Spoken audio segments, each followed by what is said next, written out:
نحمده ونصلي على رسوله الكريم اما بعد. صدر ذیشان، اہل میزان اور سامعین کرام، السلام علیکم. کبھی دہلی میں محمد شہر رنگیلا عیش و طرب کی محفلیں سجائے ہوئے تھا اور دہلی کی گلیوں، چوراہوں اور بازاروں میں نادر شاہ درانی کی فوج بڑی تیزی سے سروں کی فصلیں کاٹ رہی تھی. ایک وقت وہ بھی آیا جب تیمور لنگ نے دہلی شہر کے داخلی دروازوں پر کھوپڑیوں کا مینار تیار کر کے پورے شہر کو حکم دیا کہ سارے شہری اس مینار کی زیارت کریں. مگر سامعین، ہاتھ پاؤں میں دم نہیں، ہم بھی کسی سے کم نہیں. مہاراشٹر میں الیکشنی نتائج کے بعد ہوا قتل عام. آئیے مشاہدہ کریں اس قتل عام کا، اور یہی میرا موضوع سخن ہے. سامعین محترم، نادر شاہ درانی کے قتل عام اور تیمور لنگ کی کھوپڑیوں کے مینار کے واقعے کو سن کر تو یقیناً آپ کا من بھی چاہ رہا ہوگا کہ ہم بھی کوئی ایسا قتل عام دیکھیں. تو آپ کو میں آج کچھ عجیب قتل عام دکھاؤں گی. ختم بخاری شریف کے موقع پر باہر سے آنے والے مقرر علماء کرام اکثر کہتے ہیں کہ مالیگاؤں کا ہر مسلمان، خواہ وہ کبھی مدرسہ نہ پڑھا ہو، وہ اتنے بیانات سن چکا ہے کہ آدھا عالم ہو گیا ہے. وہ علماء کرام اگر 23 نومبر کی شب میں مالیگاؤں آ جاتے تو دیکھتے کہ اسی مدارس کے شہر اور مسجدوں میناروں کے شہر میں الیکشنی نتائج کی رات میں کس طرح عزتوں کا قتل عام ہوا، تعلیم یافتہ افراد کے وقار اور ادبی روایات کا قتل عام ہوا، مجاہدین آزادی کے شہر کے احساسات کا قتل عام ہوا. کے چند ووٹوں کی جیت پر اس قدر ہنگامہ کہ پٹاخوں کی لڑیاں رات 2 بجے تک ننھے بچوں کو ڈراتی اور رلاتی رہی. گھروں میں ضعیف و بیمار افراد، پریشر کے مریض اپنی جان کو سنبھالنے میں ناکام ہوتے رہے.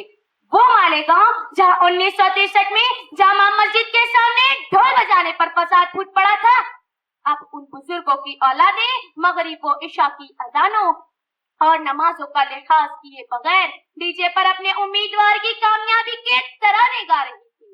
یہ مسلمان قوم کے وہ نوجوان تھے جن سے قوم نے اپنے مستقبل کی امیدیں لگا رکھی تھی.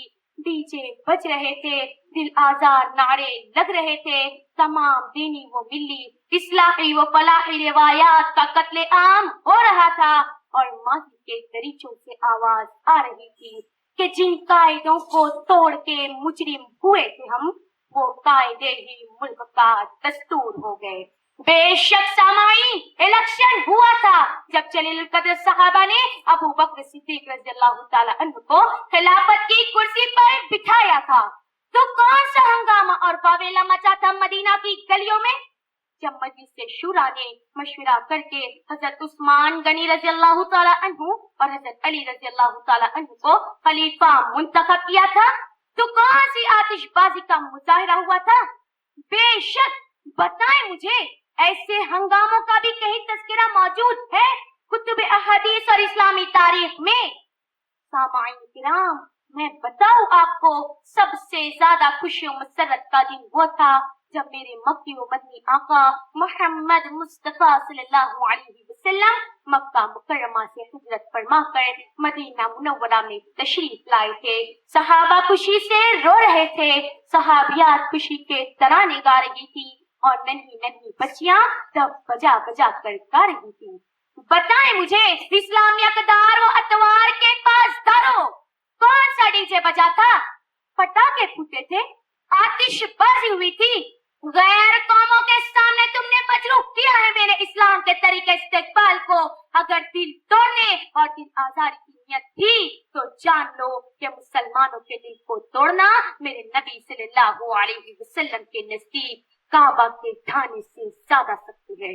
آخر میں یہ کہہ کر اپنی بات کو ختم کروں گی کہ خدا تجھے کسی طوفان سے آشنا کر دے کہ تیرے بحر کی موجوں میں اضطراب نہیں. تجھے کتاب سے ممکن نہیں فراغ کی، تو کتاب خواہ ہے مگر صاحب کتاب نہیں. وما علینا الا البلاغ. شکریہ، خدا حافظ.